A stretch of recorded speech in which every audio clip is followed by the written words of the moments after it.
They say your 20s are for figuring yourself out, but I understood exactly who I was long before I ever blew out the candles on my 27th birthday, and the people around me never liked the version they saw. My name is Brianna Ellington. I'm 27 years old, and up until a few months ago, I genuinely believed loyalty to your family was everything, that if you stayed humble, worked hard, and kept your head down, things would eventually balance out.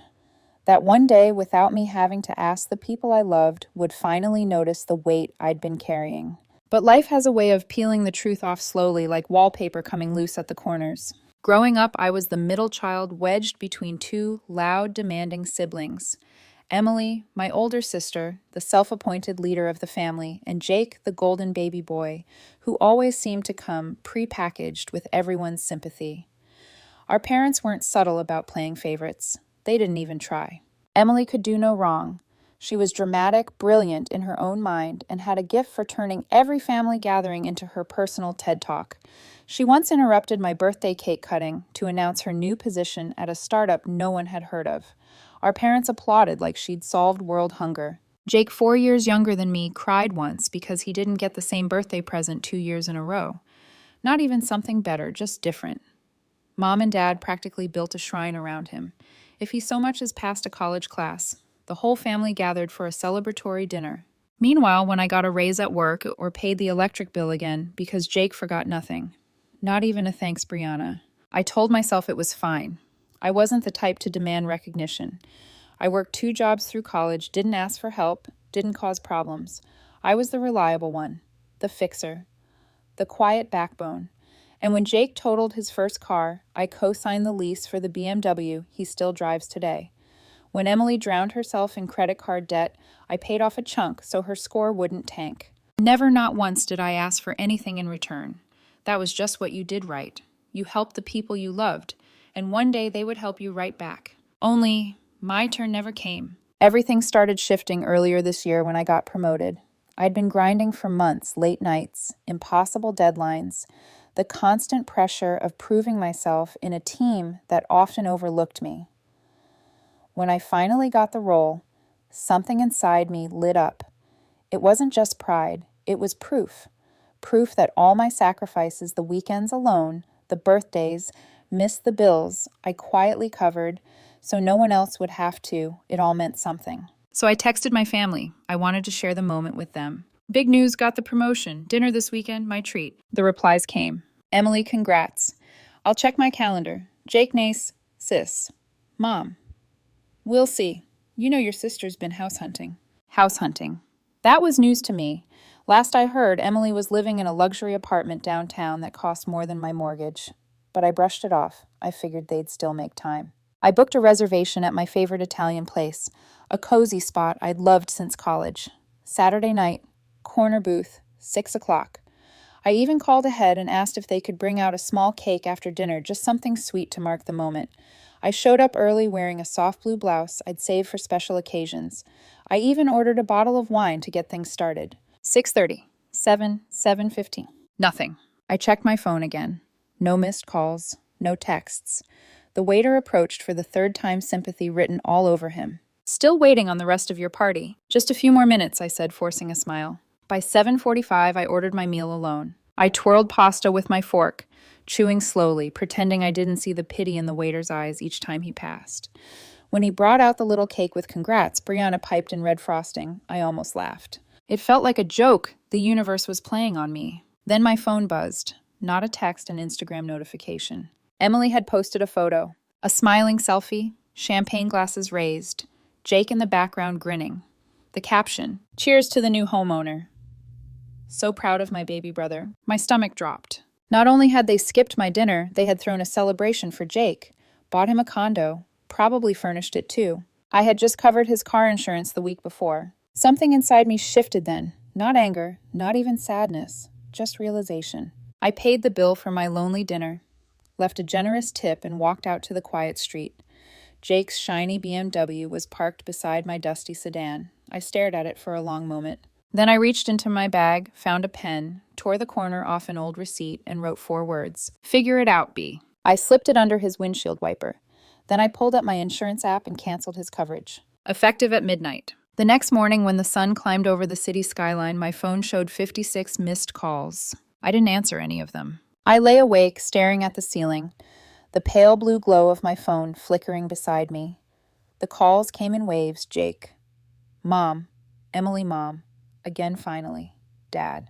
I didn't open a single voicemail, because in that moment, clarity washed over me like cold water. I didn't owe them anything. Not my money, not my time, not my silence, and definitely not my patience. It was the first time in my life I realized that stepping away from people who never valued you isn't cruelty. It's self-respect. And this was only the beginning. They didn't stop calling. By noon, the next day, my phone was vibrating so constantly, it felt like it was shivering in my hand. I'd muted them all. My mother's long voicemails, Jake's half-coherent texts, Emily's passive-aggressive concern. But even muted notifications have a way of bleeding through your peace. Jake's messages came first. He always operated on entitlement before logic. Jake, Brianna. My car won't start. Insurance app says coverage got canceled. Tell me this is a mistake. Jake. I had to Uber to work. $38. Venmo, me. I actually laughed. A sharp, humorless sound. My first real laugh in months. I typed only 2 words. Figure it out. Then I muted him again. Mom's messages were worse guilt wrapped in sugar. Mom. Brianna, honey. This isn't like you. Your brother is struggling. Please do the right thing. Mom.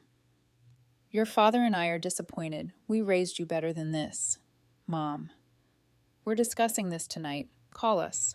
Dad's tone was colder. Dad, you embarrassed your brother. Call me now. I didn't. I put my phone face down, breathed in the quiet, and felt something strange settle inside me. Not peace, something steadier, a core I hadn't felt before. I wasn't done wavering for them. Not anymore. That evening, I finally caved, not out of guilt, but out of curiosity. I needed to see if I was imagining the imbalance, if maybe somehow this was all my fault the way they insisted. So I drove to my parents' house. The house looked the same. The brown shutters Dad refused to repaint, the crooked mailbox Jake backed into, twice the porch light that flickered every time someone opened the front door. Familiar.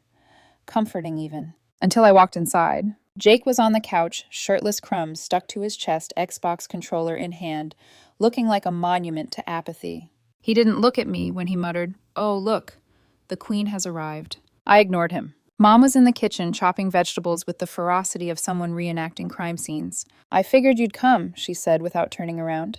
"I'm not here to fight," I said. "I just want to understand why everything always falls on me." She put the knife down, finally meeting my eyes. Cold, exhausted, but not from life, from the effort of pretending I was the problem. "You embarrassed your brother," she said. "He couldn't even drive to his open house appointment this morning." "He's 23, Mom. He can take the bus." Her jaw tightened. "He's going through a lot." "So was I replied. My voice quiet but razor sharp. When I slept in my car for 2 weeks after college because I didn't want to come home and be told I was a burden. Her face faltered for a moment. A flicker. A crack. I didn't know that she whispered. "You never asked," I said. Before she could respond, Dad appeared in the hallway, arms crossed like a judge, called to deliver the verdict. "You're not a victim, Brianna," he said. I met his stare. "I know I'm not. Victims don't have choices, and I'm making mine." "You're being dramatic." I let out a small breath of disbelief. "Did either of you even ask what my promotion was?" Silence. "Of course not." Before I could leave, Emily emerged from the bathroom, phone in hand, perfectly timed like she'd been waiting for her line. "Oh, Brianna," she said brightly. "Hope you don't mind. I told our cousins you were having a little mental rough patch, just so they don't think you're unstable for lashing out." I froze. "You what?" I asked. Emily shrugged in her trademark innocence. "You know how people talk. We don't want them worrying you're going off the rails." "I'm not unstable," I said, voice low. "I'm finally stable enough to stop letting you people walk over me." She rolled her eyes. "God, Brianna, it's not that deep." That was it. The dam broke quietly internally, but completely. I didn't scream. I didn't cry. I didn't explain. I just walked out. The air outside was cold, almost cleansing. I sat in my car for a moment, gripping the steering wheel, my breath coming in slow, measured waves. My phone buzzed again. "Jake, did you tell them you're not paying my insurance anymore? Dad says we need to talk." "Jake, also, do you still have the spare key? I think I lost mine."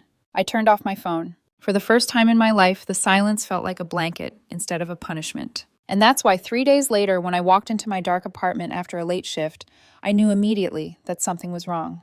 The door wasn't wide open, just slightly ajar. That was worse. Intentional. Quiet. Familiar. I pushed it open. At first glance, everything looked normal. No broken glass, no overturned furniture. But then I saw the fridge. My neatly packed meal preps were gone. So were my drinks. Even the leftover cake from my lonely promotion dinner, the one I couldn't bring myself to eat, was gone. In place of it sat a half-finished six-pack of the cheap beer. Jake always drank sweating in the refrigerator light, like a calling card from a burglar with no shame. And a note, a yellow post-it. "Call us now, Dad." My stomach twisted. I walked further in. Bathroom towel damp. Toothbrush slightly moved. My Xbox controller on the wrong side of the table. Someone had been here. Not someone Jake, only he had the spare key. He had used the trust I offered him, the key to my home, as permission to walk in and help himself like I was a pantry, not a person. I didn't call the police. Not yet. Instead, I dumped his cheap beer down the sink, watching the foam swirl away. Then I sat at my table, eyes burning, but dry, and quietly took back every piece of my life they'd been using. I removed Jake from every shared plan, changed every password, deactivated the spare key, ordered a new deadbolt, and then I typed into the family group chat, "I know one of you used the spare key to get into my apartment. That was a line you never should have crossed. I've changed the locks. Do not contact me until you're ready to take accountability. Full stop."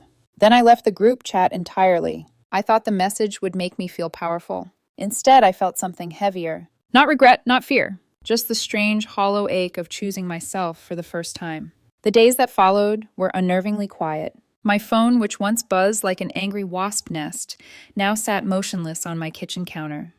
No misread calls, no angry texts, no fake apologies dripping with manipulation. The silence felt unnatural at first, like the house was holding its breath, but gradually became something else, a sanctuary. With every hour that passed, the weight on my chest loosened. I didn't wake up bracing myself for Mom's guilt trips or Jake's shameless demands. Instead, I woke up to the sound of my own heartbeat and the hum of my coffee maker, both steady and predictable. I started reclaiming my space. I scrubbed down my apartment until it felt like mine again, not a temporary shelter from my own family. I opened every window, let the crisp morning air sweep through the rooms, and threw away things I didn't remember buying. Things Jake had probably dragged in during his uninvited visits. I even moved the furniture, not because I needed to, but because I could. It was the first time in years my life wasn't centered around their needs, and it turned out I had a lot more room than I remembered. By the end of the week, I started jogging again. Light runs before sunrise. Nothing ambitious, but enough to wake up the parts of myself I had neglected while holding everyone else together. I joined a pottery class at the community center. It felt silly at first, sitting at a wheel like a kid at summer camp, my clay, wobbling and collapsing on itself. But there was something pure about it, something grounding.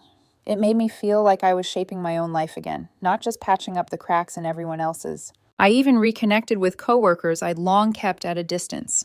Dinner with Camille, drinks with David after work. I had forgotten how easy conversations could be when they weren't transactional. The more I leaned into the stillness, the more I realized how exhausting my life had been with them in it. And then the holidays rolled around.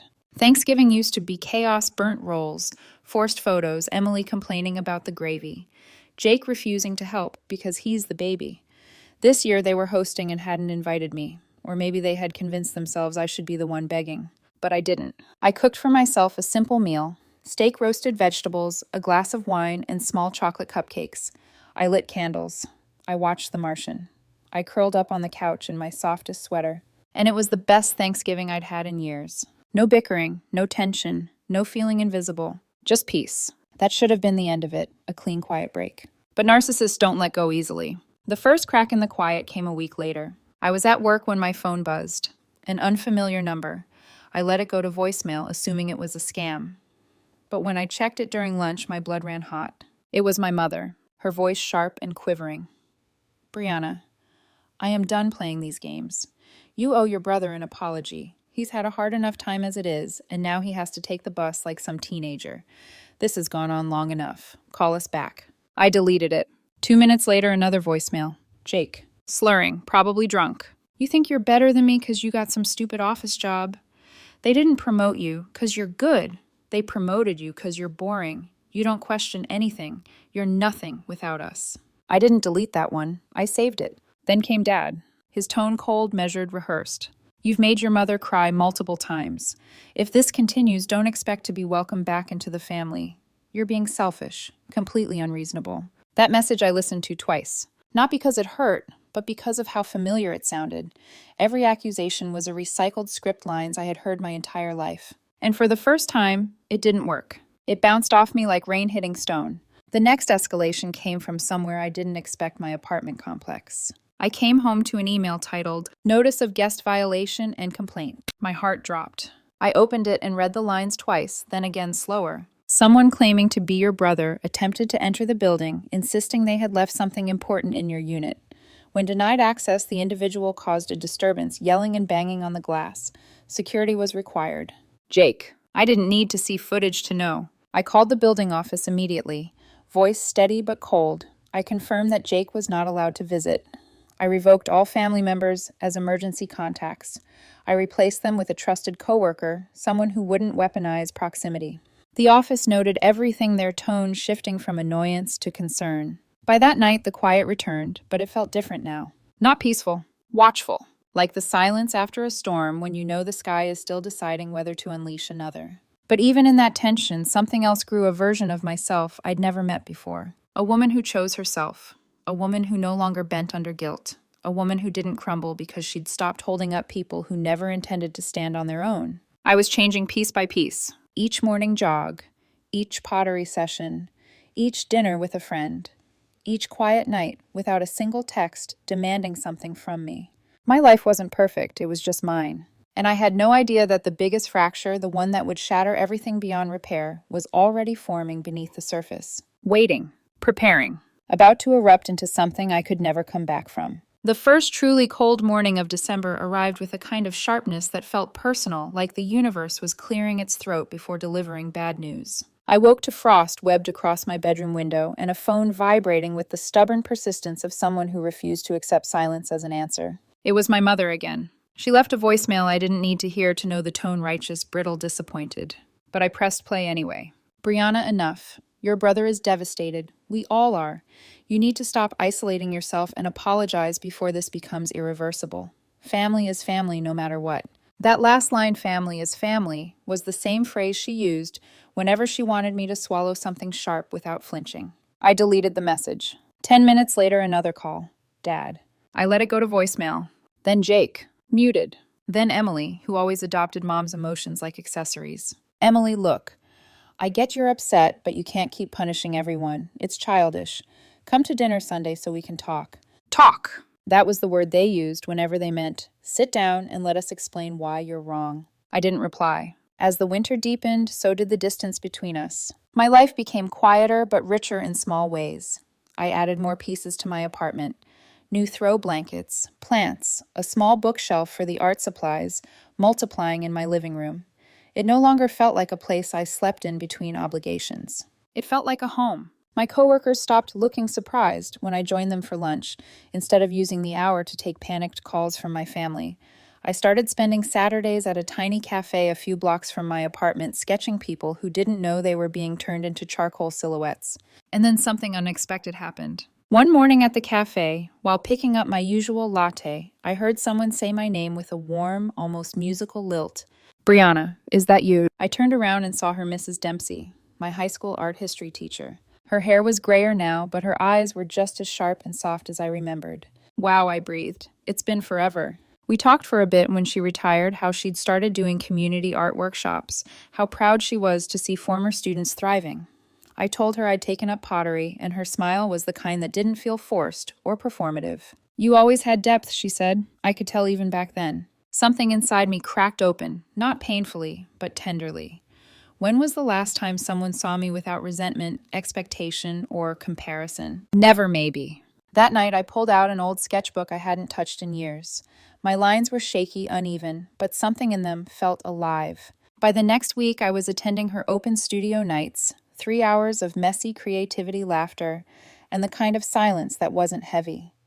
I met people who liked me without needing anything from me. It felt like stumbling into a soft world after living in a hard one. But peace, even small peace, tends to attract storms. And mine arrived in a plain white envelope. No logo, no handwritten note, just my name, typed in a cold serif font. When I opened it, a folded sheet of legal paper slid into my palm like a shard of ice. This notice is to inform you of changes to the estate plan of Mr. and Mrs. John and Elaine Ellington.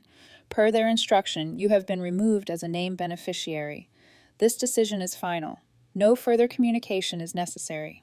That was it. No explanation, no justification, not even a perfunctory "we regret to inform you." Just erasure. I read it once, then again, then one more time slower, letting every word settle like ash. I wasn't shocked that Jake would be the golden inheritor, but I was stunned not by the money, not by the estate, but by the finality. The coldness, the message beneath the legal phrasing. You are not part of this family anymore, not even enough to warrant a keepsake. That letter wasn't meant to inform me, it was meant to hurt. So why did it feel like something inside me clicked instead? A lens sharpening, a curtain lifting, a lock tumbling into place. I sat down at my kitchen table and let out a long, slow breath. This wasn't grief. This wasn't anger. It was clarity, a quiet, focused clarity I had never felt in my life. They weren't just neglectful.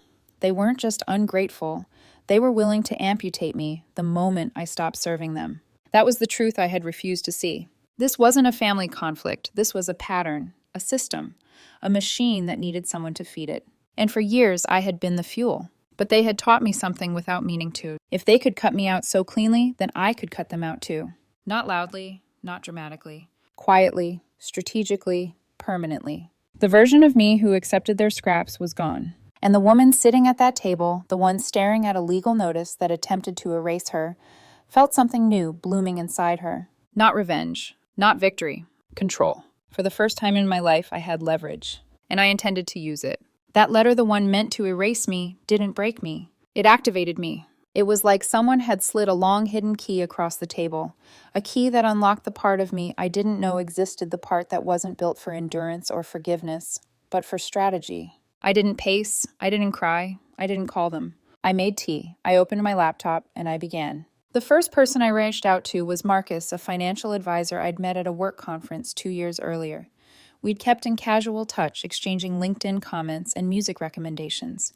He was smart, discreet, and the kind of person who didn't ask unnecessary questions. I sent him a scanned copy of the estate letter and wrote only, "Need insight. We'll explain later." He responded within the hour. "Marcus, this is petty but not illegal. If you're trying to push back, you don't go through them. You go around them. Quick question. Do you know what Jake does for money these days?" I stared at the message. What did Jake do? He had flunked out of college twice. He bounced between gig jobs, vague consulting, and half-baked startups that never launched. Yet somehow he had new clothes every few months, new electronics, a BMW I once insured for him, a condo bought under shady timing. My stomach tightened. Not because I feared the truth, but because I was finally ready to see it. "I'll investigate," I wrote back. Marcus Good, get everything. And Brianna. Stay calm. Leverage requires precision. Precision, that was something I could do. I began digging through years of digital residue emails, bank statements, Venmo transactions, old texts. I opened folders I hadn't visited since my early 20s, and every file, every screenshot, every favor I'd forgotten came together like puzzle pieces I didn't know I'd been collecting. Payment receipts for Jake's insurance. Messages where Mom begged me to cover their utility bill just this once. Voicemails from Dad, telling me Jake needed help until he gets on his feet. A photo Emily had posted of Jake standing in front of his new condo, my parents beside him, glowing. I'd never been in that condo. They'd never invited me over. As I compiled everything, I found something else, something I didn't expect. A poorly made website. WellerCreativeSolutions.com under founder and strategist Jake Ellington. The site looked like it had been built in a single afternoon using a free template. Typo-riddled mission statements, false client testimonials, broken links, and at the bottom, an address. My parents' home. Not his condo, not an office, their house. I sent the link to Marcus. Marcus, oh wow, classic fake LLC. He probably uses it to claim business deductions, gas, car insurance, electronics. If your parents helped set this up under their address, this is a whole web of misfiled taxes. A cold clarity settled in my bones. So this was the golden child's empire propped up by deception, funded by my parents, legitimized by their favoritism. Is it illegal, I typed. Marcus, not directly, but it's definitely enough for a journalist to dig into. and enough for the right people to start asking questions. What we need is a narrative and documentation. You have documentation. You're sitting on leverage, Brianna. Use it wisely. I inhaled slowly. I wasn't after revenge. I didn't want them destroyed. But I wanted them to see me the daughter they had spent years overlooking until they didn't even realize I'd left the room. If exposing the truth was the only way to force that realization, then so be it. The next step was finding the right journalist, not a tabloid hound, but someone credible, someone sharp enough to spot the story beneath the surface. That connection came through Danielle, a friend from my pottery group. Over coffee one Sunday morning, I asked casually, "Doesn't your brother work in local media?" She nodded. "Business and community section." Why? I told her the vague shape of it. Not the personal wounds, just the outline of a family propping up one child with potentially fraudulent financial structures while cutting another one out entirely. Her eyebrows rose. That sounds like something he'd absolutely investigate. By the next day, I received an email from her brother requesting a phone call. So I told him everything professionally, factually, without dramatics. I sent him the evidence folder. Screenshots. The LLC website. Savings transfers into the family trust. The timeline of the condo purchase. He didn't promise publication, but he promised scrutiny. That was enough, because even scrutiny was a spotlight, and my family had always preferred the shadows. Weeks passed, but I stayed patient. I kept going to work. I kept attending pottery. I kept building my quiet, peaceful life, a life that looked nothing like the frantic emotional triage I used to do for my family. Then one afternoon at the office, a coworker forwarded me an email invitation with a note. "Hey, Brianna, look who's speaking at this gala." My heart stuttered. There he was, Jake Ellington, guest speaker, representing Weller Creative Solutions, helping small businesses through innovative strategy. A photo of Jake in a tailored suit accompanied it, confident, polished, fraudulent. The gala was being hosted by the real estate firm that had helped acquire Jake's condo. He was being honored as a success story. Of course. They loved the image of him. The young entrepreneur. The charming underdog. The golden boy. I forwarded the invitation to Marcus. His reply came almost instantly. "Marcus Bingo, this is your moment. Don't confront him. Don't warn them. Let them shine a spotlight on the lie, and then let the truth arrive right on cue." I hesitated. "Are we sure I typed?" "Marcus, absolutely. You're not making anything up. You're simply allowing reality to reveal itself. Attend the gala. Don't say a word. And when the article goes live, just watch." A slow, controlled breath left my lungs. For years, I'd been the daughter who stayed quiet so others could shine. Now, by doing the same, staying quiet, I would finally be seen. Not as the forgotten child, not as the scapegoat, not as the fixer, but as the one who understood the truth long before anyone else. A quiet war was forming, but it wasn't fueled by rage. It was fueled by clarity. And clarity is a weapon far sharper than anger. The evening of the gala felt like stepping into someone else's life, an opulent ballroom. Chandeliers glittering like suspended constellations, champagne bubbling in crystal flutes, and clusters of people dressed in the soft arrogance of quiet wealth. The kind of place my family loved, the kind of place they believed Jake belonged, the kind of place they never imagined I would show up in. I wore a simple black dress, no sequins, no drama. I didn't need to compete. I wasn't there to be seen, not yet. I slipped inside unnoticed, blending into the edges of the room as servers floated by with silver trays. Conversations buzzed around me. Broker chatter, real estate gossip, donors, bragging about vacation homes. It was a world built on image, reputation, carefully curated facades, which made it the perfect stage. The host stepped up to the microphone, beaming as she announced the evening's community partnership highlights.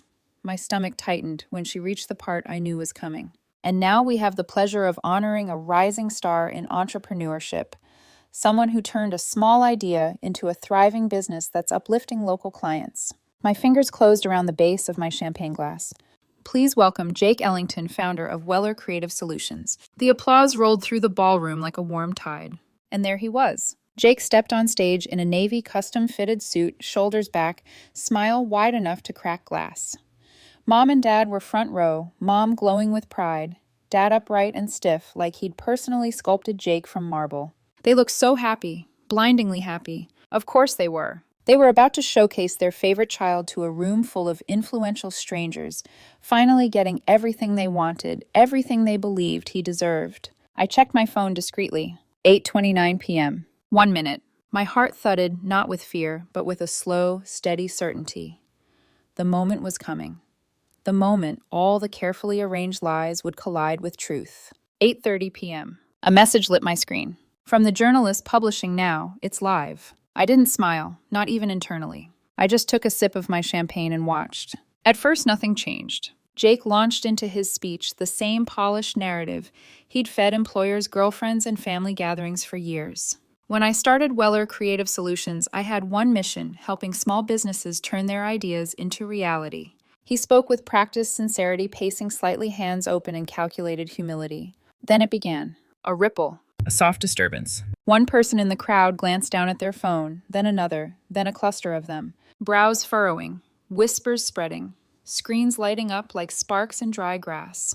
Jake kept talking, oblivious at first, until someone in the second row lifted their phone toward a colleague, whispering so audibly it interrupted the rhythm of the room. His voice faltered, with innovative strategy, and The host seated near the front checked her phone, her face drained of color. In that instant, tension snapped across the ballroom like the plucking of a tight wire. Someone stood up abruptly. "Is it true," the woman asked, voice cold and carrying, "that your LLC has never filed taxes in 3 years?" The entire room froze. Jake blinked. "Excuse me." A man near the stage spoke up next, sharper, louder. "This article says your listed clients don't exist.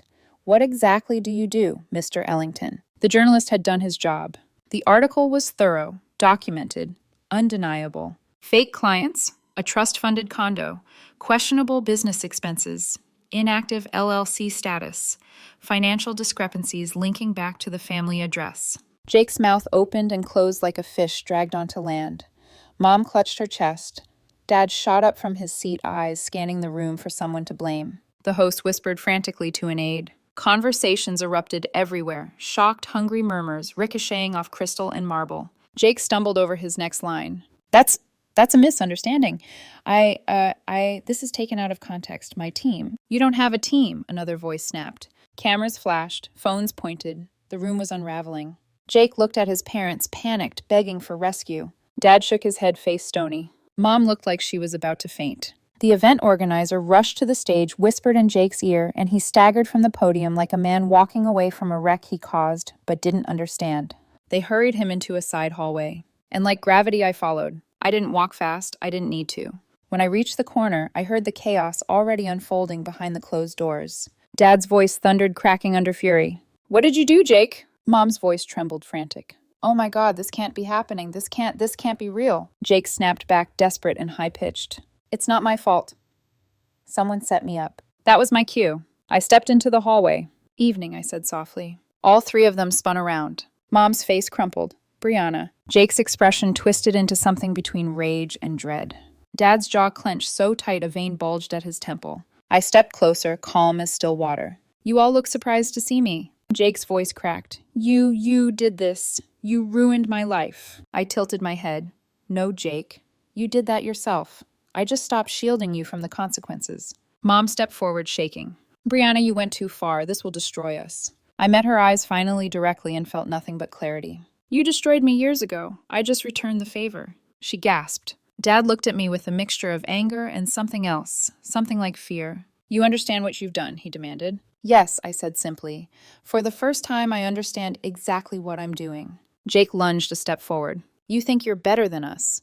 You think exposing me makes you some kind of hero." "No," I said calmly. "It makes me free." I reached into my purse and pulled out a small yellow sticky note, the same kind I'd left on his BMW months ago. I held it out to him. 2 words written in black ink. "Figure it out."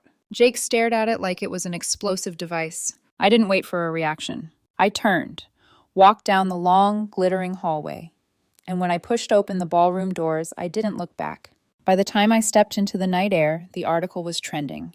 The story was everywhere, screens flashing headlines, guests whispering into phones, reporters gathering near the entrance. I slipped out a side exit unnoticed. The cold air hit my lungs like a baptism. That night, for the first time in years, I slept.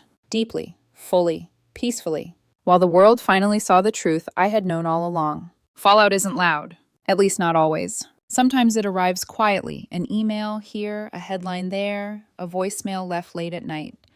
But the consequences of truth once released move with a force no one can contain. Within days of the gala, the unraveling became impossible to ignore. The IRS opened an inquiry into the family trust, not because of me, because of the article, because of the discrepancy between Jake's grand claims and the paper trail that exposed them. My parents' accounts were temporarily frozen, a precaution they were told, standard procedure. They had never imagined consequences applied to them, too. Jake's so-called business dissolved within the month. The state revoked his ability to file for a business license for 5 years due to misrepresentation. The condo, his shining trophy, was repossessed after investigators traced the down payment to questionable transfers. They lost everything they tried to build around him, everything they used to justify neglecting me. And the strangest part, I didn't feel triumphant. I didn't feel vindictive. I just felt still, like a storm had finally passed, leaving the air clean in a way I'd never known before. My parents called twice, once from Mom's phone, once from Dad's. I didn't answer either time. Their voicemails fragmented, panicked, suspiciously devoid of accountability, went unheard. I wasn't ready to listen. Maybe I never would be. Emily texted me once. Emily, they're losing everything. Are you happy now? I looked at the message for a long moment, then typed slowly, deliberately. No, but I'm finally at peace. Because the truth was simple. Hurting them didn't make me happy. Stopping them from hurting me did.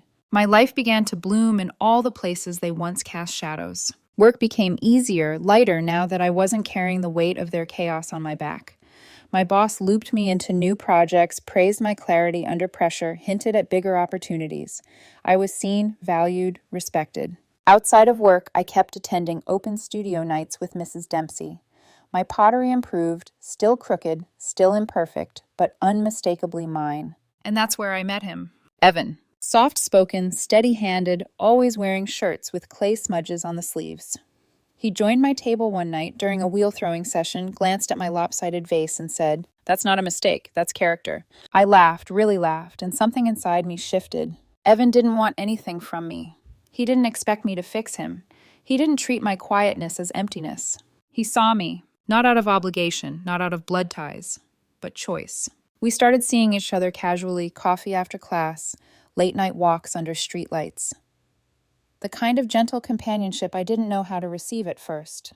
But he was patient, kind, and unafraid of silence. One night, as he admired one of my 7 slightly leaning mugs lined up on the drying rack, he said, "You build things with your hands. I like that." No one had ever said something so simple and so meaningful to me. Not my parents, not my siblings, not anyone. It felt like permission to finally be myself. Months passed. Winter thawed. Spring came. Green returned to the city like forgiveness. I found joy in the ordinary again. Fresh flowers in my apartment. A new set of sculpting tools. Dinners with coworkers. Sunlight spilling across my studio table. My home no longer felt like a bunker. It felt like a beginning. Every once in a while, I drove past my parents' old house, the place where I spent years learning how small I was allowed to be. One evening, just after sunset, I slowed my car as I passed it. The yard was overgrown, the windows dark. A for sale sign leaned crookedly in the dirt, half swallowed by weeds. For a long moment, I just sat there, engine idling, listening to the hum of my own breath. I expected sadness or regret or even satisfaction, but all I felt was release. That house wasn't mine anymore. Maybe it never had been. I rolled down the window, let the cool air brush my face, and whispered something I wish someone had told me when I was younger. It's okay to outgrow people. Then I drove away. A few days later, as I was cleaning my apartment, my phone vibrated with an email notification. It was from Marcus. "Marcus, congrats. The investigation closed. You're clean. They're not. Jake is barred from holding a business license for 5 years. You're officially free." I stared at the message, then exhaled slowly. Not with relief, with certainty. This chapter, this long, painful, complicated chapter, was finally over. I walked to the fridge and pulled something from a drawer, a wrinkled, fading yellow sticky note. The original one. The one I left on Jake's windshield the night I realized I didn't owe him or any of them another piece of myself. I smoothed it gently and taped it to the front of the fridge. The handwriting was slightly smudged, but the words were still clear. Figure it out. It reminded me of who I used to be, the quiet sister, the invisible daughter, the family crutch. And who I had become, a woman who finally stopped bending herself into shapes that made other people comfortable. A woman who no longer needed her family's validation to exist. A woman who wrote her own story. I poured myself a drink, nothing fancy, just something warm, and caught my reflection in the window. Calm, certain, unburdened. For the first time in my life, I didn't feel like a background character in someone else's narrative. I was the author now, and the chapter on them was closed.